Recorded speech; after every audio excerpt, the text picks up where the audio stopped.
আজকে বানাচ্ছি খুবই সহজ ও মজাদার সন্ধ্যার নাস্তা। প্রথমে আমি নিয়েছি 1 কাপ কুসুম গরম দুধ, এর মধ্যে 1 চামচ ইস্ট, 1 টেবিল চামচ চিনি আর স্বাদমতো লবণ আর 1 চা চামচ বাটার দিয়ে ভালোভাবে মিশিয়ে নিয়েছি।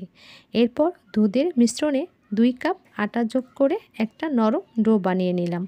ডোকে আমি 1 ঘন্টা রেস্টে রেখে দিয়েছি যাতে সেটা সুন্দরভাবে ফুলে ওঠে। 1 ঘন্টা পর ডো আরও মোলায়েম হয়ে গেছে। এখন আমি ফুটন্ত গরম পানি সেদ্ধ করে প্রস্তুত করে নিলাম। তারপর ডো থেকে গোল গোল শেপ বানিয়ে প্যানের মধ্যে বাটার দিয়ে 2 পাশে সোনালি হওয়া পর্যন্ত ভেজে নিয়েছি। বাহ! আপনারা দেখতেই পাচ্ছেন কত নরম, ফ্লাফি আর দারুণ একটা সন্ধ্যার নাস্তা তৈরি হয়ে গেছে।